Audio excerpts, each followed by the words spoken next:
Hey, all very good morning. As I told you today, we have almost near to the business stage, and this is the qualifier two, where today's match இன்னைக்கு யார் ஜெயிக்கிறாங்களோ அவங்க தான் ஃபைனலில் போய் நம்ம RCB win பண்ணுறதுக்கு போகணும் finals. So இன்னைக்கு match யார் பார்த்தீங்கன்னா ராஜஸ்தான் ராயல்ஸும் குஜராத் டைட்டன்ஸும். போன மேட்ச்சை நீங்கள் பார்த்துருப்பீங்க. ராஜஸ்தான் ராயல்ஸ் வந்து இதே முல்லன்பூர் பிச்சு இதே சண்டிகரில் தான் டாஸ் தோத்து. நான் சொன்னேன் டாஸ்லாம் ஃபேக்டர் கிடையாது, யார் நல்லா ஆடுறீங்களோ கண்டிஷன்ஸ் நல்லா யூஸ் பண்ணுறாங்களோ அவங்க ஜெயிவாங்கன்ட்டு.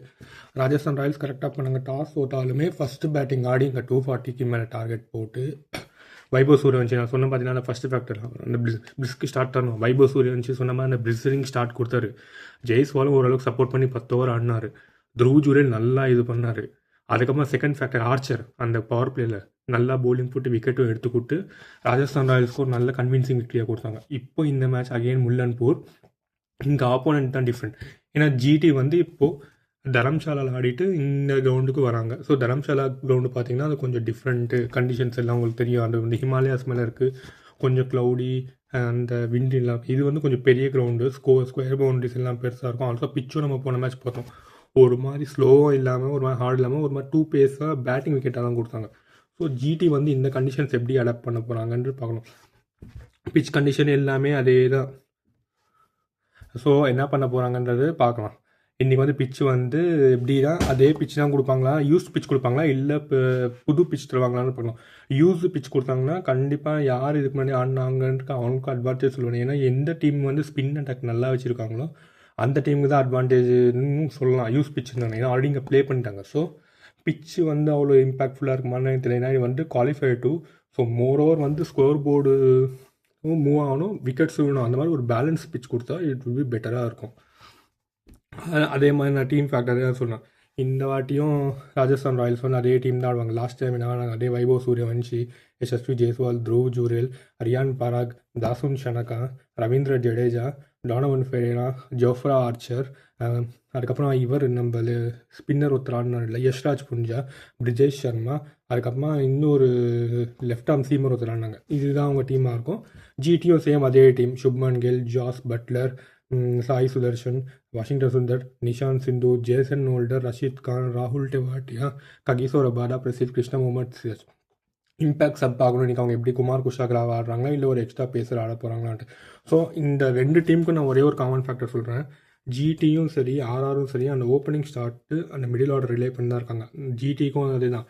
சுப்மன் கில், ஜாஸ் பட்லர், சாய் சுதர்ஷன் இவங்க 3 பேரில் யாராவது 2 ஃபெயில் ஆனால் கூட அவங்க மிடில் ஆர்டர் எக்ஸ்போஸ் ஆகி கண்டிப்பாக வந்து ஒரு ட்ரிக்கி சுச்சுவேஷனில் மாட்டிக்கிறது வாய்ப்பு இருக்குது.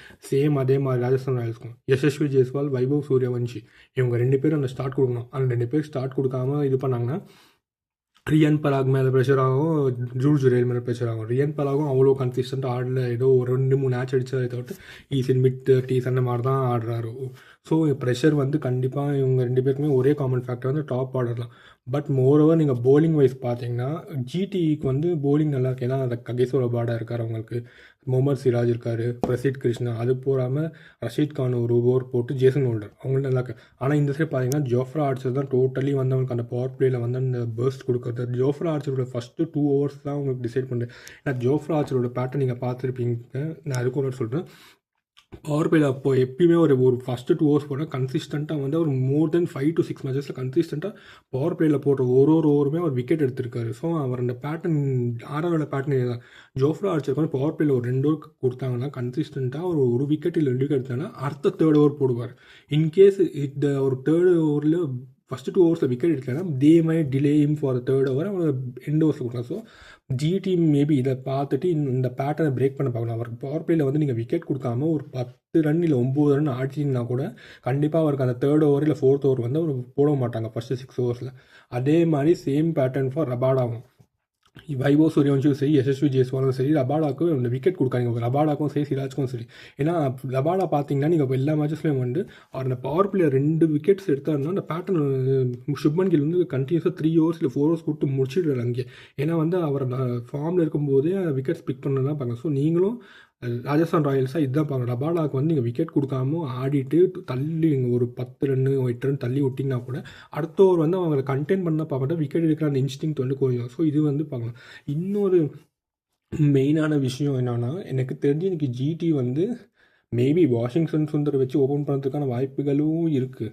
ஏன்னா வந்து நீங்கள் எத்தனை நாள் பார்த்து வைபவ் சூரியவன்ஷிக்கு வந்து ஏதாவது ஸ்பின்னர் ஓப்பன் பண்ணாரா எனக்கு டவுட்டாக இருக்கு. ஏன்னா அவர் பார்த்தீங்கன்னா எல்லா மேட்ச்சுமே ஃபேஸ் பால்ஸ் வச்சு ஓப்பன் பண்ணுறாங்க. அந்த ஃப்ளோ கிடைக்காது. பால் வந்து குயிக்காக வருது, நல்லா அடிக்கிறாரு, long off straight mid wicket. இன்னொன்று வந்து மோர் ஓவர்ஸ் வந்து ஃபாஸ்ட் பாலர்ஸ் வந்து அந்த ஜோஃப்ரா ஆர்ச்சர் வந்து நீங்கள் அபிஷேக் சர்மாவுக்கு ஒரு போல் பார்த்தீங்களா, அந்த அவரோட பிளைண்ட் ஸ்பாட்டில் போட்டு பவுன்சர் போட்டு அவர் என்ன பண்ண தமிழ் கட் பண்ண போய் க்ளோவில் மாறிச்சு.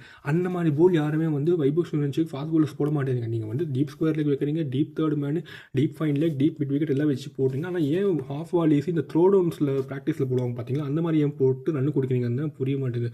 ஒன்று ஷார்ட் பால் போட்டிங்கன்னா பாடிக்கு போடுங்க, இல்லைனா யார்கஸ் பண்ணுங்க. இந்த ரெண்டாங்கட்டாந்திரமாக போட்டு ஆஃப் வாலிலாம் போட்டிங்கன்னா அவர் கண்டிப்பாக அடிப்பார். ஸோ மேபி ஜிடி வந்து இன்றைக்கி வாஷிங்டன் சுந்தர் வச்சு ஓப்பன் பண்ணுறதுக்கான சான்சஸும் இருக்குது. வைபவ் சூரியவன்ஷி கூட ஒரு 2 ஓவர் அவர் ஸ்லோ பண்ண பார்ப்பாங்க. விக்கெட் வந்துச்சுன்னா அதை விட பெரிய போனஸ் எதுவுமே கிடையாது ஜிடிக்கு. அதே தான் நேராக அகமதாபாத் போகலாம் பார்த்தாலும் அவரை கொஞ்சம் இப்போ யூ டர்ன் எடுத்து வச்சு முல்லன்பூரில் வந்து நிறுத்திருக்காங்க. இங்கேருந்து வேணால் நீங்கள் நேராக அகமதாபாத் போங்கன்னு ராஜஸ்தான் ராயல்ஸ் நேராக கேள்வி கேட்குறாங்க. பார்ப்போம் நேராக அகமதாபாத் போகிறாரா இல்லை அப்படியே வீட்டுக்கு போகிறாரான்னு தான் எனக்கு தெரியும். ஸோ இதுதான் வின் ஃபேக்டரும் இதுதான். அங்கே கிரவுண்ட் கண்டிஷன்ஸ் பக்காவாக யூஸ் பண்ணணும். அதே மாதிரி பவுலர்ஸ் எந்த பவுலர்ஸை என்ன நேரத்தில் நீங்கள் ரொட்டேட் பண்ணுறீங்க, எந்த பேட்ஸ்மேனுக்கு கரெக்டாக போடுறீங்க, இந்த பேட்டர்ன்லாம் பார்க்கணும். ஆப்போசிட் டீம் வந்து எந்த பவுலர் வந்து பவர் பிளே எந்த மாதிரி பேட்டர்னில் போட்டால் விக்கெட்ஸ் வருது, எந்த டைமில் எந்த பவுலர் ஸ்பின் போட்டால் அவர் விக்கெட்ஸ் வந்து இந்த பேட்டர்ன் இந்த அனாலிசிஸ் எல்லாம் பார்த்து நீங்கள் அதுக்கேற்ற மாதிரி அட்ஜஸ்ட் பண்ணி ஆடினீங்கன்னா இந்த மேட்ச் வந்து கொஞ்சம் நல்லா போகிறதுக்கான வாய்ப்புகள் இருக்குது. அதே மாதிரி கிரவுண்ட் கண்டிஷன்ஸை கரெக்டாக யூஸ் பண்ணுங்கள். கரெக்ட் கேச்சஸ் முக்கியமாக, கேச்சஸ் எதுவுமே விடக்கூடாது நீங்கள். இன்னொன்று வந்து ஃபுல் டாஸஸ் அவாய்ட் பண்ணுங்கள். ஃபுல் டாஸஸ், ஆஃப் வாலிஸு, பேட்ஸ்மேனோட ஸ்ட்ரென்த்துக்கு போடுறது நீங்கள் அவாய்ட் பண்ணிட்டாலுமே பாதி மேட்ச் ஜெயிச்சிடலாம். நான் எத்தனையோ வாட் சொல்லுவேன், பேட்ஸ்மேன் ஸ்ட்ரென்த்துக்கு போகிறீங்க முதல்ல இந்த பிச்சில் வந்து நீங்கள் அந்த லென்த், அந்த 4 மீட்டர் லென்த்தாக 6 மீட்டர் லென்த்தாக ஐடென்டிஃபை பண்ணுங்கள். எந்த லென்த்தில் போட்டால் அந்த பால் வந்து top of the off stump அடிக்கிறதுன்னு நம்ம பார்க்கணும். நீங்கள் கச்சா முச்சான்னு எல்லா இடத்துலையுமே ஸ்ப்ரே பண்ணிங்கன்னா உங்கள் பாலிங் வந்து கொஞ்சம் வேவர்டாக தான் தெரியும். Batsman start hitting you and start predicting you what are you going to bowl the next ball team. So you gets ready for the next ball. இந்த எக்ஸாம்பிள் அதுதான் வைபவ் சூரியவன்ஷிக்கு அந்த ஃபூலிங் ஃப்ரீட் பார்த்தீங்களா, அவர் எவ்வளோ கூலாக இருந்தவருக்கு தெரியும். எப்படியோ ஏதோ ஒரு பால் போடுவாங்க, அதை பார்த்து கேட்ச் பண்ண. அந்த மாதிரி நீங்கள் பேட்ஸ்மேன் விடாதீங்க. கன்சிஸ்டண்ட்டாக top of the off stump அடிக்கிற இது பாருங்கள்.